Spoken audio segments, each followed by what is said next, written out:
West బెంగాల్లోని 15 polling బూత్లలో repolling ముగిసింది. మగ్రహాత్ పశ్చిమలో 11, diamond హార్బర్లోని 4 బూతుల్లో repolling జరిగింది. 6 గంటల వరకు క్యూ లైన్లో ఉన్న వారికి ఓటు వేసే అవకాశం కల్పిస్తున్నారు. ఇక మధ్యాహ్నం 3 గంటల వరకు 72.43% ఓటింగ్ నమోదైంది. రీపోలింగ్ జరిగిన ప్రాంతాల్లో కొన్ని చోట్ల ఉద్రిక్త పరిస్థితులు నెలకొన్నాయి. బీజేపీ, టీఎంసీ కార్యకర్తల మధ్య ఘర్షణ జరిగింది.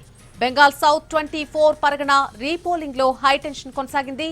బీజేపీ, తృణమూల్ కాంగ్రెస్ కార్యకర్తల ఘర్షణ చోటు చేసుకుంది. మొత్తంగా కేంద్ర బలగాల భారీ బందోబస్తు మధ్య రీపోలింగ్ జరిగింది.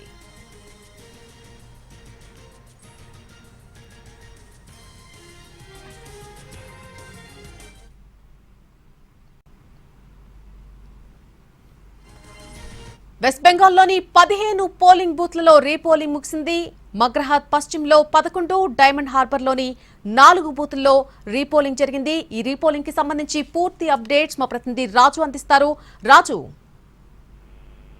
నళిని, ఈ రోజు బెంగాల్లో మొత్తం 15 పోలింగ్ బూతుల్లో రీపోలింగ్ జరిగింది. అయితే రీపోలింగ్ సంబంధించి అంటే ఎప్పుడైతే మొన్న జరిగినటువంటి పోలింగ్ సందర్భంగా అటు ఈవీఎంలు ట్యాంపరింగ్ అయ్యాయని చెప్పి ఫిర్యాదులు కావచ్చు, ఆ తర్వాత మరికొన్ని చోట్ల జరిగినటువంటి ఘర్షణల నేపథ్యంలో ఈ రోజు ఎన్నికల సంఘం రీపోలింగ్ నిర్వహించింది. అయితే ఈ రీపోలింగ్ కి సంబంధించినటువంటి అంశంలో కూడా కొంత ఈ రోజు మళ్ళీ గందరగోళమైనటువంటి పరిస్థితులు నెలకొన్నాయి. ముఖ్యంగా ఏ విధంగానైతే టీఎంసీ కార్యకర్తలకు అటు ఒకవైపు ఎవరైతే ఇటు బీజేపీ కార్యకర్తలకు మధ్య పెద్ద ఎత్తున అటు తోపులాటలు, దాంతో పాటు ఒకరికొకరు పై ఆరోపణలు చేసుకోవడం కూడా జరిగింది. దాంతో పెద్ద ఎత్తున సిఆర్పిఎఫ్ కు సంబంధించినటువంటి దళాలు మోహరించాయి.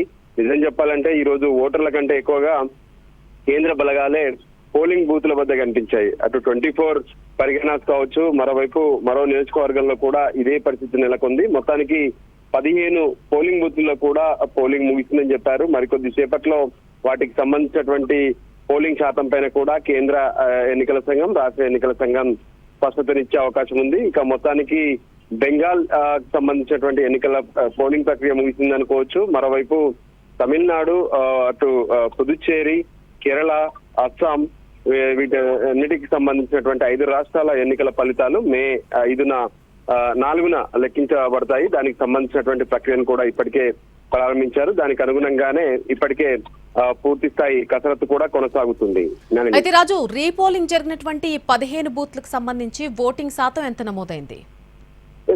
గత అంటే ఏ విధంగానైతే 4 గంటల వరకు నమోదైనటువంటి పోలింగ్ ను కనుక పరిశీలిస్తే దాదాపు 58% పోలింగ్ నమోదైనట్టుగా అప్పటి వరకు అంచనాలున్నాయి. మరి ఇప్పుడు ముగిసిన తర్వాత కొంతమంది ఇంకా కూడా క్యూ లైన్లలో ఉన్నారని చెప్తున్నారు. వాళ్ళందరిది కంప్లీట్ అయిన తర్వాత దీనికి సంబంధించినటువంటి పూర్తి వివరాలను కూడా రాష్ట్ర ఎన్నికల సంఘం అనౌన్స్ చేసే అవకాశం స్పష్టంగా కనిపిస్తుంది. మొత్తానికి గతంతో పోలిస్తే అంటే ఏ విధంగానైతే గతంతో పోలిస్తే ఓవరాల్ గా కూడా పోలింగ్ శాతం పెద్ద ఎత్తున పెరిగినటువంటి పరిస్థితి కనిపిస్తుంది. దీని అన్నిటికీ ఒకవైపు జరుగుతున్నటువంటి ఎస్ఐఆర్ ప్రక్రియ కావచ్చు, మరోవైపు ఎవరైతే ఓటు వేయలేనటువంటి వాళ్ళను ఇప్పటికే తీసేశారు కాబట్టి పూర్తి స్థాయిలో ఉన్నటువంటి ఓటర్లందరూ పాల్గొనడం వల్లనే, ఓటింగ్ వేయడం వల్లనే 90% పైగా ఓటింగ్ శాతం నమోదవుతుందని చెప్తున్నారు. ఈ రోజు కూడా దాదాపు 70 నుంచి 75 వరకు ఈ ఓవరాల్ 15 బూతుల్లో పోలింగ్ శాతం నమోదయ్యే అవకాశం ఉందని చెప్పి అంచనా వేశారు.